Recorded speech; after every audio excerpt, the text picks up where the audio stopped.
네, 여러분 수업 들어가 보겠습니다. 만나서 반갑습니다, 여러분. 제 소개부터 먼저 올릴게요. 제 이름은 이종현이라고 해요. 제 이름은 이종현이라고 하고, 여러분들과 앞으로 1년 동안 독해 수업을 같이 좀 하게 될 것 같아요. 저는 이제 브라운에 2017년도에 와서 7년째 수업을 하고 있고, 7년째 학생들이랑 1년 동안 독해 수업을 담당해서 열심히 독해를 좀 알려주고 있어요. 그래서 오늘은 여러분 첫 시간이니까요. 앞으로 여러분들이 어떤 식으로 공부를 하게 될 거고, 어떻게 1년 동안 보낼 건지, 그리고 우리가 공부를 하는 데 있어서 중요한 게 무엇인지에 대해서 좀 설명을 먼저 좀 드리겠습니다. 그리고 여기 계신 분들은 노예반이시고, 또 우리 학원은 노예제도라는 게 있잖아요. 아마 여기 계신 분들은 저랑 상담하시게 될 거예요. 그래서 아마 일주일에 한 번 정도는 절 만나시고, 만나서 저랑 상담도 하고 앞으로 공부에 대해서도 좀 얘기를 많이 하는 그런 분들이 되실 겁니다.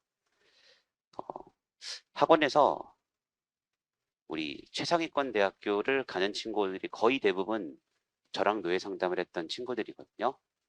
물론 뭐 제가 좋아서도 있을 거고 학생들이 열심히 한 게 훨씬 더 클 거고, 여러분 잘 오셨고 같이 우리 한번 힘내봤으면 좋겠습니다. 자, 뭐 그건 나중에 따로 만나서 얘기하는 걸로 하고요. 일단 우리 독해라는 영역에 대해서 잠깐 좀 말씀을 드려볼게요. 사실 영어라고 하면 가장 중요한 게 글을 읽는 거잖아요. 그리고 여러분들이 가장 막히게 될 영역도 글을 읽고 문제를 푸는 독해 영역일 거예요. 근데 또 아이러니하게도 제일 익숙한 영역이 독해 영역이기도 할 겁니다. 왜냐하면 고등학교를 다니면서 문법이라는 건 적당히는 공부해 봤지만 사실 깊게 공부해 본 적은 많이 없을 거고, 그나마 좀 접해본 게 수능 영어 공부 조금 할 때 어떻게든 문제를 풀어보려고 독해를 좀 접했던 기억은 있기 때문에 그래도 제일 좀 익숙하고 할만하다고 느끼는 게 독해거든요. 근데 또 제일 성적이 안 오르는 게 독해예요. 생각해보면 우리가 수능 같은 걸 공부를 할 때도 국어 과목이라는 건 성적이 잘 오르지 않거든요. 제가 어떤 유튜브 영상을 봤는데 어떤 학생이에요. 10년 동안 수능을 봤대요. 그러니까 말 그대로 십수를 한 거죠. 근데 10년째 수능을 봤는데 국어 점수가 2등급이래요. 그러면 10년 동안 공부를 해도 수능 국어가 1등급이 안 나온다라는 건, 바꿔 생각해 보면, 그러니까 아무리 해도 이게 글을 읽는 실력이라는 건 오르지 않는 건가라는 생각이 들 수 있거든요. 실제로 국어 같은 과목은 되는 친구만 되고 안 되는 친구는 아무리 해도 안 되는 경향이 좀 있습니다. 근데 여러분 그렇게 생각하시면 안 되고요.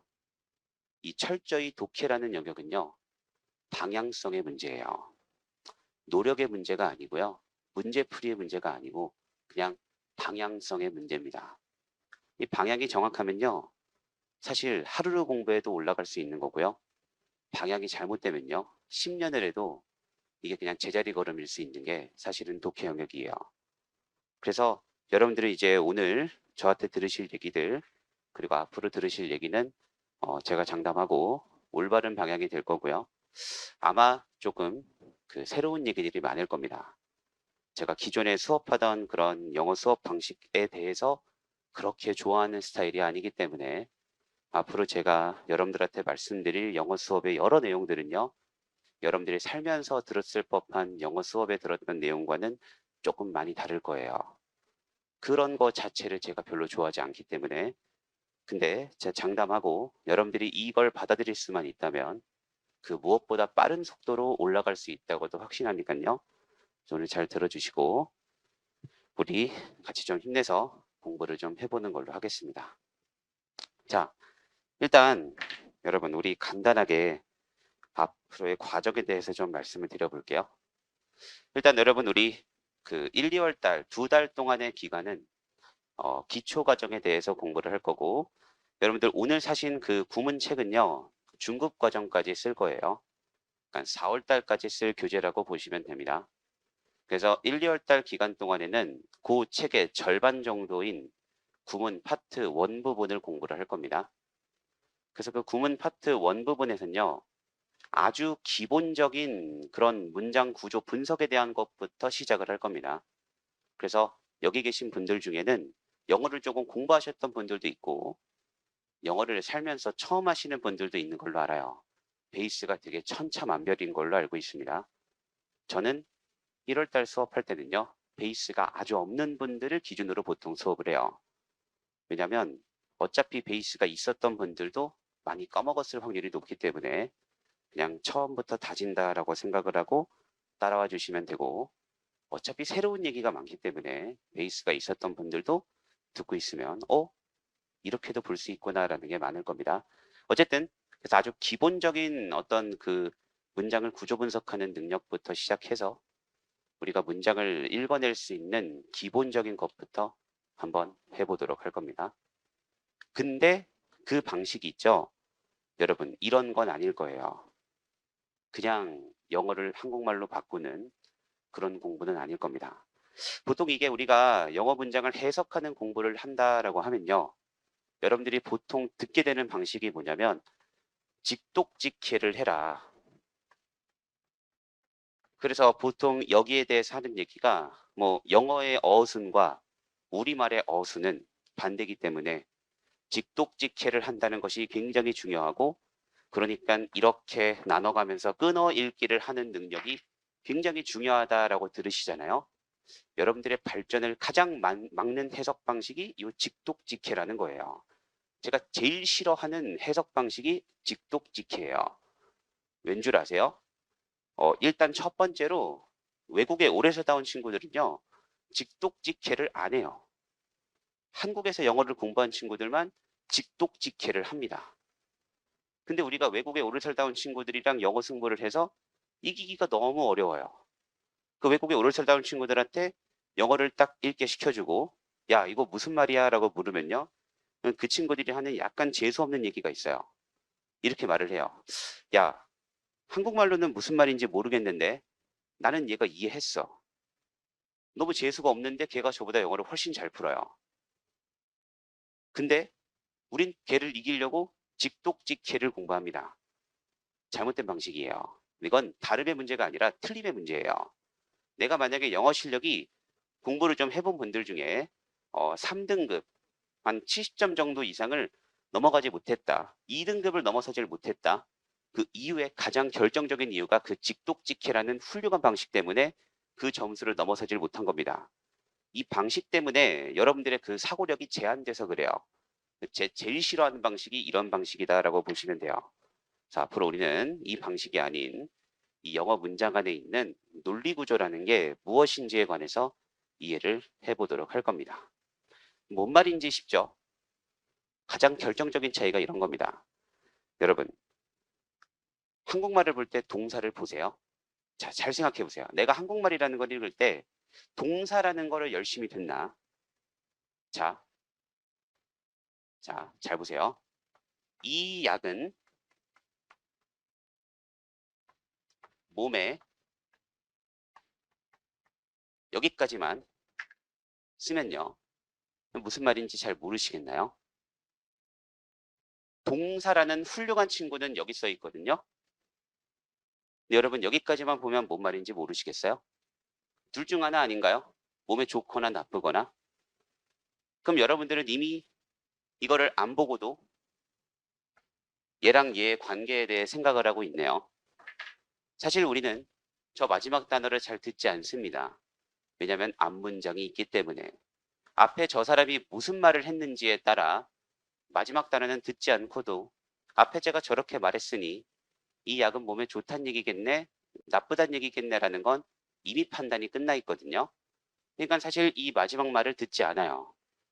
동사라는 게 그렇게 중요하다면 끝까지 들어야 되는데 우리 말할 때 한번 생각해 보세요. 우리 말하는 사람들, 한국말 하는 사람들 오지게 끼어들잖아요. 끝까지 듣지도 않고 자기 멋대로 그냥 듣다가 그냥 이 말이겠네 하고 멋대로 다 끼어들잖아요. 마지막 단어는 듣지도 않습니다. 여러분들이 영어를 배울 때 처음 배우는 게 뭘 배우시죠? 이런 걸 배워서 그래요. 주어는 동사하다. 제일 안 보는 말을 제일 열심히 보라고 배우니까 당연히 실력이 안 늘죠. 우리가 한국말이라는 걸 이해할 때는 제일 쳐다보지도 않는 걸 제일 중요한 듯이 배우면요. 당연히 인지가 잘 안 될 수밖에 없는 거고요. 읽어보는 연습을 하고 있으면요. 무슨 말인지 이해가 안 될 수밖에 없는 겁니다. 애초에 이해를 할 때 집중하지도 않던 거를 집중하라고 하고 있으니 그러니까 여러분들 이게 보통 직독직해 방식의 가장 큰 문제점이에요. 여러분들이 바꾸셔야 되는 게 그런 사고체계예요. 진짜 한국말과 영어를 비슷하게 이해하고 싶다면 여러분들이 이런 걸 깨달으셔야 돼요. 바로 우리말은요. 관계 중심의 언어예요. 우리말은 관계 중심의 언어고 영어는 행동과 상태를 먼저 표현하는 언어라고 생각하면 간단합니다. 그래서 여러분들이 우리말을 영어랑 똑같이 이해하려면요. 영어에서도 관계 중심으로 이해하는 연습만 하면 사실은 굉장히 쉽게 영어 문장을 이해할 수 있습니다. 그래서 저는 여러분들한테 그 문장의 구조를 어떻게 보는지 그랬을 때 우리는 얘를 어떻게 이해할 건지를 말씀드릴 겁니다. 그래서 그런 방식을 통해 여러분들이 공부를 하시게 될 거라 이제껏 여러분들이 들었던 것과는 조금 많이 다르실 거예요. 자, 이제 이게 가장 중요한 거고 플러스 이 문장과 문장을 어떻게 연결하는 것인지에 대해서도 같이 좀 공부를 하고 글의 논리라는 것은 어떤 식의 구성을 띠는가에 대해서도 아주 기본적인 패턴들에 대해서 좀 공부를 할 겁니다. 그래서 여러분들이 좀 알아야 되는 글을 이해하는 원리를 여기서 다 배운다라고 생각하시면 돼요. 이럴 수 있죠. 선생님, 한 문장만 읽어서는 무슨 말인지를 배우는 거 좋은데 저는 전체 지문이 나왔을 때는 어떻게 할지를 모르겠다는 생각을 하는 분들도 있을 수 있거든요. 보통 영어라는 수업을 들을 때 구문이라는 수업을 들어본 분들도 계실 거고 그런 분들이 보통 하는 생각이 이런 거예요. 문장을 읽는 건 배우는 건 좋은데 지문으로 가면 모르겠다고. 왜 그러냐면요. 문장이 어떤 의미를 가지는지를 배운 적이 없어서 그래요. 이 문장을 의미를 이해하는 게 중요한 게 아니라 이 문장이 어떤 역할을 할 수 있고 그럼 이 문장을 이렇게 이해했다면 전체 지문이 이렇게 구성될 수밖에 없다라는 그 구성 원리를 알아야 여러분들이 배운 건데 이런 걸 못 배우시니까 이게 그냥 얘를 이해하면 땡인 줄 아셔서 그래요. 그런 건 없습니다. 여러분들이 배우셔야 되는 건 얘를 한국말로 바꾸는 게 아니라 얘를 봤을 때 우리가 어떻게 판단할 것이냐의 문제가 될 겁니다. 저는 이걸 가르쳐 줄 거예요. 물론 얘도 알려드릴 거고 어쨌든 그런 새로운 얘기들이 좀 많을 거여서 좀 기대하셔도 좋고 진짜 여러분들이 좀 실력을 급속도로 올릴 수 있게 만들어 볼 테니까요. 그렇게 좀 잘 따라와 주시면 되겠습니다. 자, 이게 이제 1, 2월 달의 과정이 될 거고 3, 4월 달이 되면 이제 기본적인 패턴을 좀 넘어서서 좀 복잡한 패턴들이 있거든요. 영어 문장에 등장하는 조금 더 복잡한 그래서 좀 형태가 좀 막 좀 이렇게 복잡하게 구성이 돼 있는 여기에서는 조금 패턴들에 대한 암기가 있을 겁니다. 이건 약간 좀 패턴들에 대한 암기가 있어야 우리가 인지라는 걸 할 수 있거든요. 그래서 그 인지를 한 다음에는요. 우리가 파트 1에서 배웠던 논리 구조대로 어떻게 단순하게 이해할 것인가를 공부할 거예요. 그래서 여러분들한테는 어느 정도의 암기는 좀 시키겠지만 그 결론은 아주 단순한 원리로 이해하는 연습을 시키게 될 거고 3, 4월 달 정도까지 과정이 끝나서 여러분들이 이 책에 있는 영어 문장의 패턴을 전부 다 익혔다고 가정했을 때 제가 약속할 수 있는 건 여러분 더 이상 영어 문장의 새로운 패턴은 없을 거예요. 살면서 여러분들이 어떤 영어를 공부하셔도 더 이상 새로운 패턴의 영어 문장은 없게 구성하는 책이니까요. 뭐 그렇게 알고 계시면 되겠습니다. 자, 그게 이제 3, 4월 달 동안의 과정이 될 거고요. 5, 6월 달이 되면 본격적으로 독해를 들어갈 겁니다. 이제 문장들이 모여가지고 모인 이 지문이라는 것은 우리가 어떻게 읽어야 되고 그랬을 때 이 글의 주제는 또 어떻게 볼 것인지를 물론 구문을 배울 때도 기초는 배우겠지만 진짜 지문을 두고 어떻게 판단할 건지 그렇다면 글을 이루는 구조라는 것은 어떤 게 있는지를 조금 더 깊게 배워볼 겁니다. 뭐 문장과 문장의 연결관계란 무엇인지에 대해 또 제가 잠깐 설명해 드리면 여러분 이런 거예요. 우리가 이제 글을 읽으면 이런 분들이 되게 많거든요. 선생님 뭔가는 제가 읽고 있는데 이 중간쯤 오면 제가 뭐를 읽었는지가 기억이 안 나요. 그래서 나는 분명 얘도 읽은 것 같고 얘도 읽은 것 같고 얘도 무슨 말인지 얼추 이해한 것 같은데 여기 와서 내가 뭐 읽었지 싶으면 아무것도 생각이 안 나는 거죠. 이런 친구들이 굉장히 많습니다. 또 똑같아요. 얘를 읽을 때도 아무런 판단이 없고요. 얘를 읽을 때도 아무런 판단이 없고 그저 내가 얘를 한국말로 바꿨다는 것에 만족했기 때문에 그래요. 자, 그러면 이제 독해란 무엇인지 잠깐 제가 간단한 예로 좀 들어드리겠습니다. 여러분, 친구가 전화가 와요. 그 친구가 전화가 와서 이렇게 말을 해요. 야, 나 그 사람 좋아해.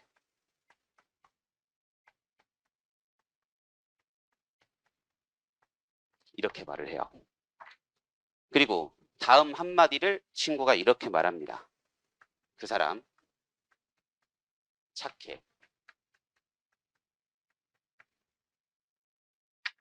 그럼 여러분, 이 두 문장을 들은 여러분들은 어떻게 생각을 하시죠? 이 친구는 착해서 좋아하나 보다라고 생각하시죠? 이렇게 안 들으시는 분들 없으시죠? 제가 물어보고 싶은 건 이 친구는 두 문장을 연속으로 말했을 뿐인데 왜 우리는 얘가 원인이고 얘를 결과라고 들은 거죠? 이런 게 연결관계예요. 문장들 간의 연결관계는 어떤 구성을 띠는가를 공부하는 게 문장 간의 연결관계고 우리는 왜 얘를 원인, 얘를 결과라고 받는가? 그게 상식적이어서가 아니에요. 여러분, 독해 수업 같은 걸 할 때 선생님들이 가르치실 때 가장 학생들한테 폭력적인 말을 할 때가 뭐냐면요. 야, 이렇게 이해하는 게 상식적인 거야 라는 얘기예요. 제일 선생님들이 하면 안 되는 얘기고요. 살면서 그런 얘기를 들어보셨다면 그분은 정말 잘못하신 분이에요. 상식이 어디 있어요? 누가 상식이고 누가 비상식이고를 누가 나눠요? 근데 그런 얘기를 하시는 분들이 굉장히 많습니다. 내가 이해하는 게 상식적인 이해고 네가 지금 나한테 질문하는 게 굉장히 비상식적이야 라고 말씀하시는 분들이 굉장히 많거든요. 세상에 그런 건 없습니다. 그 모든 것은 논리와 체계가 있는 거지 절대 그렇지 않아요. 여러분, 우리는 지금 이 말을 들으면 왜 그런 거냐? 여러분들은 이 말을 듣잖아요. 그러면 이 순간 왜라는 게 궁금해집니다. 그러니까 여기 써 있는 말이 뭐라고 써 있든 그 말을 다 왜로 듣고 있어서 그래요. 그럼 여러분, 독해력이란 얘가 독해력이 아니에요. 좋아해라고 읽는 게 독해력이 아니라 얘가 궁금해지는 게 독해력이에요. 즉, 독해력의 근간은 추론력이지 말을 읽는 능력에 있지 않습니다. 그래서 판단력인 거예요. 여러분들이 키워야 되는 건 무조건 판단력과 사고력이라는 걸 명심하시란 얘기예요. 됐죠? 요게 궁금해지면 됩니다. 선생님, 그 너무 좀 상식적으로 이해한 거 아닌가라고 싶어서 제가 한번 말을 바꿔볼게요. 나 그 사람 좋아해. 다음 문장에 그 사람 인성이 개판이야. 이렇게 두 문장을 연속으로 말하면 약간 의문점이 들겠죠? 그리고 아마 전 반문을 할 것 같아요. 야, 넌 인성이 개판이어서 좋아해라고. 즉, 우리는요, 이미 두 번째 말은 이유겠다라고 생각을 하고 듣고 있기 때문에 만약에 내가 납득할 수 없은 이유를 친구가 얘기하면요, 반문하게 되는 겁니다. 여러분들은 이미 이런 체계를 가지고 말을 하고 있고요. 이런 체계를 가지고 이해를 하고 있어요. 그냥 그거를 글을 읽을 때도 할 줄 아시면 됩니다. 나중에 이게 다 어떤 논리적인 체계를 갖고 있는 거라는 걸 말씀드릴 거예요. 간략하게만 말씀을 드리면 이거 다 배울 거니까 다 이해하실 필요 없습니다. 모든 글은요. 첫 번째 문장에 결론이 나오면요. 다음 문장은요. 이 결론을 설명하는 이유들로 구성이 돼 있어요. 이런 걸 중간 논리라고 할 겁니다. 원래 이게 글의 끝이에요. 이건 여러분 살면서 배우셨던 모든 국어로 된 글도 똑같습니다. 그래서 글이 첫 번째 문장의 결론이 나오고 나머지는 그 결론이 생기는 이유들을 부연 설명해 주는 게 글의 기본이에요. 그러다가 글이 바뀔 때가 있어요. 바로 뭐냐면요. 이 결론 때문에 내가 뭘 했는지가 나오면 바로 걔가 글이 바뀌는 순간이 되는 거고 그때는 보통 주제가 바뀐다라고 합니다. 그럼 걔가 주제가 되는 거예요. 자, 아까 말했던 걸로 한 번 더 말씀드리면 야, 나 걔 진짜 사랑해 라고 말하면요. 다음 문장에 나오는 얘기는요. 기본적으로 걔를 사랑하는 이유가 되는 겁니다. 그게 아니라면 뭐가 나오냐? 그 사랑 때문에 내가 이런 짓까지 했어가 나오면 돼요. 그럼 사랑 때문에 내가 한 일이 이 글의 주제예요. 그래서 사랑 때문에 내가 한 일이 나오지 않는 이상 내가 걔를 사랑하는 이유가 이 글의 주제로 끝나게 되는 겁니다. 그러니까 영어를 설명하시는 많은 분들이 이거를 잘 모르시니 그냥 어떻게 말씀하시는 거냐. 영어로 된 글은 첫 번째 문장의 주제가 나올 때가 굉장히 많다라는 말도 안 되는 소리를 하시는 이유가 뭐냐면요. 이런 논리를 모르고 대충 읽어보니 첫 번째 문장의 주제인 게 많은 것처럼 보이니까 그런 말을 하시는 거예요.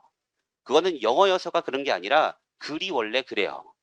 첫 번째 문장이 결론이고 나머지가 그 결론을 설명하기 위한 원인들로 구성이 되어 있는 게 글의 기본인 겁니다.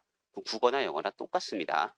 중간에 얘가 나오면 걔가 주제가 되는 거고 뭐 이런 식이라고 보시면 돼요. 이런 체계가 무엇인지를 여기서 배울 겁니다. 물론 갑자기 배우면 좀 익숙하지 않기 때문에 이제 구문 배울 때 조금씩 제가 건드리긴 할 건데 어쨌든 이때 오면 본격적으로 배우기 시작할 거고 두 번째로는 이제 문제풀이를 들어갈 거예요. 어쨌든 우리가 문제를 풀고 답을 맞추러 왔으니 문제풀이를 본격적으로 들어가서 편입에는 굉장히 다양한 문제들이 출제가 되거든요. 그 중에 아주 기본적인 유형들, 제일 많이 나오는 유형들에 대한 문제풀이를 이제 시작을 할 거예요. 그래서 이런 문제는 우리가 어떻게 접근해가지고 어떻게 답을 찍을 것인가에 대한 고민을 해볼 겁니다. 자, 여기서도 마찬가지로 제가 말씀드리고 싶은 건 같은 유형이라면 난이도에 상관없이 여러분 푸는 방식은 똑같아야 돼요. 예를 들어 주제 문제라고 하면요. 여러분 서강대학교 편입 문제랑 고등학교 1학년 주제 문제랑 푸는 방식은 똑같아야 됩니다. 즉 이 문제를 풀 땐 이렇게 풀고 저 문제를 풀 땐 저렇게 풀면요. 잘못된 풀이에요. 이 문제를 풀 땐 이런 생각을 해야만 하는 거고 저 문제를 풀 땐 저런 생각을 해야만 하는 건 잘못된 풀이에요. 그건 그냥 답을 아니까 갖다 끼워 맞추는 풀이지 그건 좋은 풀이가 아니에요. 여러분들이 진짜로 풀이 방식의 원리를 알고 있다는 건요. 모든 문제를 난이도에 상관없이 같은 방식으로 풀 수 있어야 됩니다. 첫 번째. 그리고 두 번째. 언어 과목이다 보니 학생들이 하는 착각이 있어요. 얘도 뭔가 답이 될 수 있을 것 같지만 해석상 얘가 좀 더 답이 되기 좋다. 이런 문제는요. 이 세상에 한 문제도 존재하지 않아요. 그러니까 살면서 수업이라는 걸 들을 때 어떤 선생님이 해석상 얘가 좀 더 답이 되기 좋고 얘도 조금 헷갈릴 만은 하다. 약간 아쉽다. 잘못된 얘기예요. 세상에 그런 답은 없습니다. 얘가 정답이면요. 얘는 오답이에요. 여러분들이 이걸 공부하지 않으면요. 실력이라는 건 오를 수가 없는 겁니다. 그럼 내가 왜 독해 실력이 오르지 않는다는 생각을 해본 적이 있다면 왜 그러냐? 공부를 할 때 이런 문제를 만날 때마다 질문을 하면요. 선생님도 헷갈리시니 야 헷갈리는 거 인정. 하지만 해석상 얘가 좀 더 괜찮은 답이야. 이런 식의 답만 들으니 여러분들이 사고력을 진짜 올려야 되는 순간에 다 멈춰서 그래요. 근데 사실은 이게 진짜 중요한 순간들이었던 겁니다. 하나가 정답이면요. 나머진 오답이에요. 뭐 이런 원리에 대해서 제가 알려드릴게요. 여러분들한테 제가 절대 안 할 얘기는 해석상 얘가 좀 더 답이 되기 좋다. 제일 싫어하는 얘기예요. 여러분들한테 그런 얘기는 안 할 거고 제가 같은 유형이라면 난이도에 상관없이 같은 방식으로 풀 수 있게 꼭 만들어 드릴게요. 이제 그 문제풀이를 5, 6월 달에 시작을 할 거고 7, 8월 달이 되면요. 조금 더 다양한 유형들, 편입에 아주 다양한 유형들이 나오거든요. 그래서 뭐 순서 배열, 문장 삽입 뭐 이런 아주 다양한 유형들에 대해서 문제풀이 방식을 전부 정리를 할 겁니다. 그냥 모든 문제는요. 그 문제를 푸는 방법이 정해져 있고 그 방법대로 풀면 모든 유형은 같은 방식대로 다 풀 수 있다라고 보시면 되겠습니다. 그래서 그 방식을 다 알려드릴 거고 그렇게 정리할 거다라고 알고 계시면 되고 아직 좀 먼 얘기니까 간단하게만 말씀을 드릴게요. 어쨌든 그렇게 정리를 끝낼 거고 8월 달까지 끝나게 되면 이제 여러분들이 살면서 처음 보는 유형의 문제는 없을 겁니다. 자, 근데 이제 이것만으로도 끝나는 건 아니에요. 왜냐하면 또 편입에는 아주 어려운 지문들도 출제가 되거든요. 그러니까 이게 무슨 말인지 전혀 모르겠는 그런 지문들도 출제가 됩니다. 근데 이제 9, 10월 달이 되면 뭘 볼 거냐면 아주 어려운 지문들. 그래서 여러분들이 읽었을 때 뭔 말이야 싶은 그런 아주 어려운 지문들은 또 어떻게 접근해서 문제를 풀 건지 그런 부분에 대한 얘기를 좀 할 겁니다. 이제 요런 지문들을 만나게 됐을 때 학생들이 잘못된 착각을 할 때가 있어요. 어떤 잘못된 착각을 하냐? 아, 영어를 독해를 잘하려면 약간 배경 지식이 중요하구나라는 정말 말도 안 되는 착각이에요. 여러분, 글을 읽고 문제를 푸는데 쓰잘데기가 없는 게 하나 꼽으라면요, 배경 지식이에요.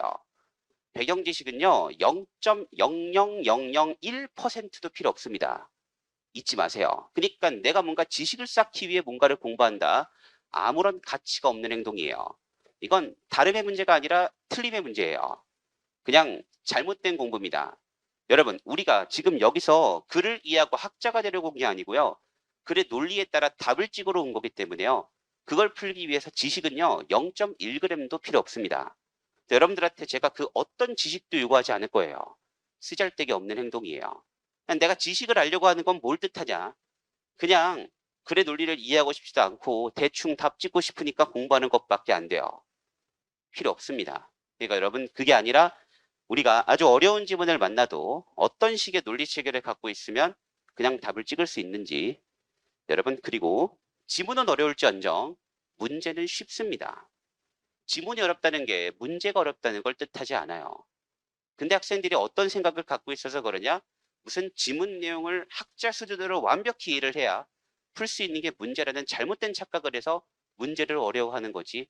지문이 어려운 글은요, 문제가 굉장히 쉽습니다. 그게 어떤 원리인지를 풀이 방식의 원리로 이해하시기만 해도요, 여러분들이 문제를 푼다는 게 얼마나 쉬운지를 느끼실 수 있을 겁니다. 그게 무엇인지에 대해서 이때 말씀드릴 거예요. 그러니까 이런 질문을 하는 분들이 계셔서 그래요. 선생님, 편입을 잘하려면 뭐 미국 신문이나 잡지 같은 걸 읽어보는 게 좋다고 하는데 저도 그런 걸 읽어보는 게 좋을까요? 뭐 이런 얘기를 하시길래 그럼 전 보통 이렇게 대답을 해줍니다. 토익 공부를 하는데 미국 드라마를 보면 도움이 될까요? 라고 물어보면 안 되질 않겠죠. 영어니까. 저라면 토익 듣기를 공부할 거예요. 토익 점수를 올리고 싶어서 토익을 공부한다면 편입 영어를 공부해서 성적을 올리고 싶으면요. 편입 독해 지문을 어떻게 푸는지를 공부하는 게 중요한 거지. 미국 신문을 읽는다고 올라가지 않습니다. 지식은요. 0.1g도 필요 없다는 사실만 명심해 주세요. 제가 제일 싫어하는 게 그런 찍기식의 공부예요. 무슨 그런 지식을 공부하고 기출문제를 풀잖아요. 그러면 왠지 내가 실력이 오른 것 같아요. 그게 선생님들이 하는 함정이에요. 우리가 시험장에 어떤 지식의 내용이 나올지도 모르는데 그걸 공부하고 있는 게 정말 말도 안 되는 행동입니다. 여러분들이 시험을 준비하는 수험생이면요. 시험장에 나오는 지문은 내가 다 모르는 내용이 나올 거라고 가져가는 게 시험을 준비하는 올바른 자세예요. 기출문제에 나왔던 내용을 가지고 그게 중요한 배경 지식이니까 공부해라고 하는 건요. 눈 가리고 아웅이죠. 기출문제 나왔던 건데 그거 안 나옵니다. 시험에. 여러분들 그걸 알고 있다면 배경 지식이라는 건 공부할 가치가 1g도 없습니다. 앞으로 답 찍을 때 여러분들한테 그 어떠한 지식도 요구하지 않을 겁니다. 0.1g도 필요 없다는 사실을 좀 여러분들이 아셨으면 좋겠습니다. 어쨌든 여러분 이건 국어 영어 공통이에요. 나름 제가 국어랑 영어를 수업 다 하고 있거든요. 저는 원래 언어 논리라는 것도 수업을 하고 그 로스쿨 가는 시험이 리트라고 하죠. 그 과목까지 제가 수업을 하기 때문에 제가 여러분 이 말을 하는 건 여러분들 수능 국어도요. 배경 지식이 0.1g도 필요 없는 시험이에요. 제가 하는 말은 영어여서 그런 게 아니라 원래 이 언어라는 과목이 지식이 0.1g도 필요 없는 시험입니다. 라고만 알고 계시면 되겠습니다. 자, 어쨌든 그렇게 좀 이해해 주시면 되고 11월 달, 12월 달이 되면 이제 학교 시험 직전이에요. 이때는 이제 전년도에 나왔던 기출 문제를 볼 겁니다. 왜 보는 거냐면요. 출제하시는 분이 비슷하다라고 가정을 하면 지문은 다르게 나오는데 문제를 내는 스타일이 똑같아요. 예를 들어 2022년도 한양대랑 2023학년도 한양대가 순서배열 문제를 기준으로 답이 나오는 논리가 똑같았습니다. 이건 여러분들이 풀이 방식을 배우고 나면 제가 뭔 말하는지 아시게 될 거예요. 지문은 아예 다른데요. 답을 내는 논리가 아예 똑같아요. 이건 왜 그러냐? 사람이 문제를 내는 스타일은 변하지가 않습니다. 인간의 사고체계라는 게 잘 변하는 영역이 아니기 때문에 출제하시는 분은요. 내던 스타일을 고수할 수밖에 없어요. 지문은 다르게 내겠죠. 억지로 다르게 되니까. 여러분들이 풀이 방식의 원리를 배우고 전년도 문제를 보시면 이거 계속 이런 걸 내네. 올해도 이렇게 나오면 이렇게 찍어야겠다가 보이거든요. 근데 여러분들 혼자서 그걸 보라고 하면 좀 그러니까 제가 그걸 좀 알려드릴 거예요. 그래서 11월 달, 12월 달에는 전년도 기출 문제를 보면서 우리가 이 학교에는 이런 패턴이 나왔으니 꼭 기억해 두자라는 것들을 좀 집중적으로 공부를 하고 시험장에 들여보내는 게 제 목표다라고 알고 계시면 되겠습니다. 자, 이렇게 정리해 두시면 되고 여기까지가 여러분들과 얘기하는 간단한 앞으로 1년 동안의 커리큘럼에 대한 얘기였어요. 그리고 얘는 제가 좋아하는 얘기인데 좀 오글거려가지고 그냥 읽어보세요. 제가 그리고 이제 처음 공부하시는 분들도 계시고 하니까 잠깐만 여러분들한테 공부할 때 필요한 자세에 대해서 좀 말씀을 드리고 수업 들어가 보겠습니다. 많은 의지를 가지고 오셨을 것 같아요. 그래도 한번 내가 대학교를 바꿔보고 싶다라는 생각으로도 오셨을 것 같고 편입은 내가 뭔가 할 수도 있지 않을까라는 또 기대감을 갖고도 오셨을 것도 같고 그래도 뭐 수능보다는 편입하는 게 조금 더 쉬울 수도 있지 않을까라는 생각을 갖고 오신 분들도 있을 것 같고 누군가 야 그래도 수능보다는 편입이 나을걸 이라는 얘기를 해줘가지고 오신 분들도 있을 것 같고 근데 제가 수험 생활을 시작하는 친구들에게 꼭 해주는 얘기가 한 가지가 있습니다. 여러분 우리가 이제 인생의 성공이 대학교를 가는 건 아니지만 우리 짧은 1년 동안의 공부에 있어서 성공이라면 대학교 합격이겠죠. 좋은 대학교 합격. 인생의 성공은 또 다른 문제지만 우리 1년만을 일단 인생으로 두고 그 이후의 인생은 또 있으니까 대학교 합격이라는 걸 둘게요. 자, 우리가 이제 대학교 합격이라는 거를 1년 안에 이뤄야 되잖아요. 제가 꼭 해주고 싶은 얘기가 뭐가 있냐면요. 여러분 첫 번째예요. 이 노력을 너무 믿지 마세요. 여러분 기본적으로 노력은 배신합니다. 해도 안 될 수도 있다는 걸 아주 명확하게 인정하지 않으면요. 여러분들 역설적으로 노력하기가 어려울 거예요. 제가 어떤 학생들을 보면 굉장히 마음 아프냐면요. 베이스가 굉장히 없는 학생이에요. 근데 의지가 완전 좋아요. 그러면서 이렇게 말해요. 선생님 제가 한번 이뤄보겠습니다. 꼭 해내겠습니다. 저는 하면 할 수 있는 사람입니다. 어디에서 듣고 왔나 봐요. 좋은 생각이에요. 제가 그거를 뭐라고 싶진 않아요. 근데 그런 친구들이 보통 왜 무너질 것 같으세요? 금방 안 될 것 같다고 느낍니다. 여러분 생각보다 공부가 괴롭거든요.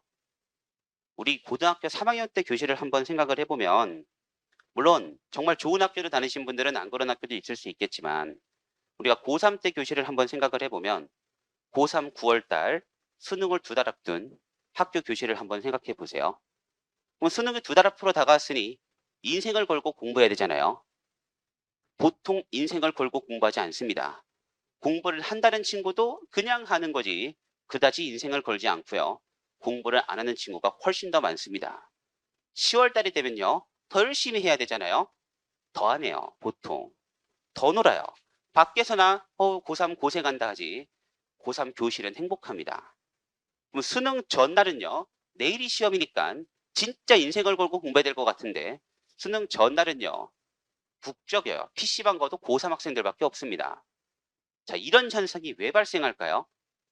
여러분, 이런 현상이 왜 발생하냐면 어차피 해봤자 안 될 것 같다는 생각 때문에 그래요. 즉, 여러분들 하면 나도 할 수 있는 사람이다라는 생각은요.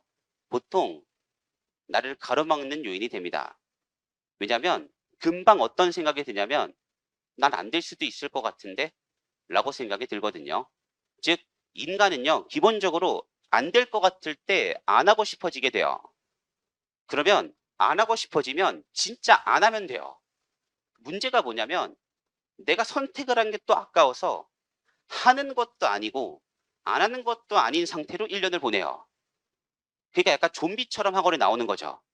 학원에 온다는 사실도 나를 위로합니다. 나 학원에 나와서 공부는 하고 있어. 왜냐하면 나를 방어할 논리가 필요해요. 누군가 공부를 안 한다고 욕하면 야, 나 학원은 가고 있어. 이런 논리가 필요해요. 대놓고 놀고 있는 건 아니거든요. 근데 사실 그게 제일 나빠요. 차라리 그냥 다 때려치고 다른 길 가도 되는데 안 그랬으면 좋겠어요. 여러분들이. 할 거면 제대로 해야 되거든요. 근데 제대로 할 거면요. 안 돼도 해야 돼요. 여러분, 누군가 여러분들한테 와서 야, 너 편입해봤자 안 될걸? 이라고 말하면요. 그 사람한테 욕하고 공부할 수 있어야 돼요. 근데 그러려면요. 그 사람한테 무슨 말을 해줘야 되냐면 미안한데 나 안 돼도 할 건데 네가 뭔 상관이야를 해줘야 돼요. 야, 네가 안 된다고 해서 내가 안 되나? 이러면 안 된다고요. 안 돼도 할 건데 어쩌라고. 내가 안 돼도 내가 안 되지? 네 인생이니? 라고 말을 할 수 있어야 돼요. 그러려면 나부터 인정해야 돼요. 노력해도 안 될 수도 있다라는 걸. 세상은 그렇게 동화 같지가 않기 때문에 사실 노력과 환경과 운 다 있잖아요. 성공을 이루는 수많은 요소, 그 중에 노력은 지극히 일부를 차지합니다. 사실 그 노력이 얼마나 차지하는지 잘 모르겠어요. 전 운이 더 크다고 봅니다. 우리 길 가다 사고 나면 끝이잖아요. 시험날. 인생은 개인적으로 전 인생은 운빨이라고 봐요. 근데 이 둘은 어차피 우리가 통제하기가 어려운 요소이기 때문에 할 수 있는 게 얘밖에 없습니다. 뭐 재능도 있겠죠. 다 통제할 수가 없기 때문에 그래요. 재능도 마찬가지예요, 여러분. 내가 10분에 단어를 1시간 동안 단어를 500개를 외우는 친구가 있고요. 나는 1시간 동안 단어를 30개를 외웁니다. 누가 잘 될까요? 끝까지 갔을 때. 여기서 1시간 동안 단어를 30개를 외우는 친구라고 말할 수 없잖아요. 이건 여러분 재능의 영역은요 엄청나게 큰 거예요. 그럼에도 불구하고 그건 내가 바꿀 수가 없는 요소이기 때문에 노력은 해봐야 됩니다. 왜냐하면 앞으로 살면서 여러분들은 계속 도전이라는 걸 어차피 할 테고 내가 뭔가를 이루려면 어차피 그 도전의 기본값은 실패인 경우가 많을 거기 때문에 왜냐하면 성공하는 사람은 흑수수잖아요. 아직 저도 그 도전을 통해 성공한다는 경험이 뭔지를 못 느껴본 사람이기도 해요. 앞에 있는 저도 야 도전하면 인간은 성공하는구나라는 그 아주 극한의 감정을 저도 못 느껴봤습니다. 그냥 열심히 사는 거지. 어쨌든 도전은 여러분 기본값이 실패이기 때문에 그냥 실패하더라도 끝까지 하는 거지. 여러분들의 생각이 될 것 같으면 하고 안 될 것 같으면 안 하는 그런 생각은 아니었으면 좋겠습니다. 그러면 여러분들 스스로가 고통을 많이 받을 거예요. 마음의 상처도 많이 받을 거고 자존감도 많이 떨어질 거고 사실 떨어지든 말든 그냥 끝까지 간다라고 생각하면요. 이 수험생활은 그렇게 상처받을 만한 기간이 아니에요. 어차피 그냥 인생을 살면서 이 도전이 아니어도 뭔가는 도전을 해봐야 되고 그래야 내가 뭔가 내 인생의 자리를 잡을 수 있고 라고 생각하면요. 그냥 그 수많은 도전 중에 하나일 뿐이지 상처받을 만한 일은 아니거든요. 그러니까 여러분 그렇게 생각을 하고 끝까지 좀 공부를 할 수 있는 마음 자세를 갖고 계셨으면 좋겠습니다. 근데 제가 여러분들 처음 공부하는 친구들한테 꼭 하는 얘기가 바로 그런 얘기예요. 자, 그러면 후회 없이 노력하고 하기 위해서 우리한테 필요한 것은 또 무엇일까? 라고 생각을 해보면요. 여러분 스스로 납득할 수 있는 루틴을 꼭 정했으면 좋겠어요. 뭐 공부 시간을 포함해서 내가 나를 납득할 수 있는 루틴을 꼭 정했으면 좋겠습니다. 그래서 예를 들어 공부 시간이라는 걸 정해보는 거죠. 하루에 내가 몇 시간을 공부할 건지 물론 수업 시간을 제외하고 그러면 저라면 아침에 딱 눈을 뜨면 나는 오늘 몇 시간을 공부할 수 있는 사람인가를 한번 계산해 볼 것 같아요. 그래서 아침에 딱 눈 뜨고 오늘 수업 시간 빼면 내가 오늘 몇 시간 정도 자습할 수 있겠다를 생각을 해볼 것 같습니다. 이게 첫 번째. 뭐 아주 디테일한 걸 요구하지는 않습니다. 제 자체가 그렇게 디테일한 사람은 아니에요. 근데 이 정도는 할 필요가 있다는 얘기예요. 자, 그럼 저는 공부 시간은 정할 것 같아요. 내가 오늘 몇 시간 자습할 수 있겠다. 근데 공부라는 게 그렇거든요. 재밌는 거를 더 많이 하게 되고요. 재미없으면 안 하게 되거든요. 공부가 어쩔 수 없이. 재밌는 거라고 있으면 30분을 해도 2시간이 가 있고 재미없는 거라면요. 5시간 한 것 같은데 30분밖에 안 가 있고 그래서 어쩔 수 없이 그렇게 됩니다. 그래서 저는 억지로 공부 시간은 배분을 해요. 죽을 것 같아도 그 시간은 그거를 한다라는 게 있어야만 특히 공부를 처음 하시는 분들은 그래야만 치우치지 않고 공부를 할 수 있습니다. 저는 그래서 양으로 계획을 세우지 않고요. 공부 시간을 배분을 합니다. 몇 시부터 몇 시까지 몇 시간 정도는 얘를 하겠다라고. 근데 이건 사람마다 다르기 때문에 더 디테일한 얘기는 개인 상담 때 말씀드릴게요. 이건 개인별로 좀 다를 테니까. 어쨌든 저는 그걸 정할 거예요. 그냥 기본 틀대로만 말씀드리면 단어 공부를 한 반 정도 하는 건 나쁘지 않아요. 자, 문과 같은 경우는 전체 공부 시간의 반, 이과 같은 경우는 영어 공부 시간의 반이면 되는 겁니다. 영어랑 수학 공부가 또 다를 테니 이 정도 시간을 나누면 나쁘지 않습니다. 그래서 전체 공부 시간의 반 정도는 단어를 투자하는 거 나쁜 선택은 아니에요. 자, 그리고 남은 시간에 또 수업 복습을 하는 거. 그럼 수업 복습을 할 때는 어떤 과목의 복습을 얼마나 할지를 정하는 거. 요거를 꼭 여러분들 나누는 연습을 좀 해보시면 좋을 거고, 더 디테일한 얘기는 여러분 개인 상담 때 제가 말씀드릴게요. 이건 진짜 다 개별로 다른 거라. 그리고 개인 상담은 내일부터 시작할 생각이에요. 제가 이거는 내일 좀 오늘 좀 일정을 짜가지고 밴드에다가 올려드릴게요. 그럼 여러분 그거 보시고 오시면 되고, 그다음 제가 밴드에 또 있으니까요. 그 혹시 질문 있거나 하시면 밴드톡으로 질문하셔도 됩니다. 24시간 연중 무휴 뭐 아무 때나 하셔도 돼요. 뭐 주말이라고 신경 쓰고 막 질문 안 하고 참지 마세요. 그냥 질문하고 잊어버리세요. 그게 나으니까. 어쨌든 그렇게 좀 해주시면 되겠고. 자, 이게 이제 여러분 공부에 대한 얘기를 좀 말씀드렸습니다. 이런 것만 좀 지켜주시면 우리가 좀 잘 해나갈 수 있지 않을까. 어쨌든 뭐 이런 걸 안 지키면 여러분들은 어쨌든 저랑 일주일에 한 번 만나서 같이 상담도 하고 할 거기 때문에 제가 조금 뭐라 할 수도 있다는 건 조금 양해를 좀 해주셨으면 좋겠고, 저는 또 비싼 돈 내고 학원에 오시고 열심히 학원을 다니겠다는 마음으로 오신 걸 저도 알기 때문에 저도 꽤 강한 책임감을 갖고 있어요. 제가 여러분 상담을 맡고 학생들을 데리고 가겠다고 말하는 게 우리 학원에 이런 제도가 있기 때문에 그냥 억지로 해주겠다는 아니에요. 여러분들이 저를 좀 겪어보시면 알겠지만 저는 이런 제도가 없었어도 이걸 해줬을 거고요. 뭐 이런 제도가 있으니까 더 하려고 하는 것 뿐이지 별로 관심 없습니다. 이런 제도가 있고 없고에 사실은. 제가 그냥 이런 상담을 하는 건 전 개인적으로 절 만난 학생들이 진짜 대학교를 잘 갔으면 좋겠어요.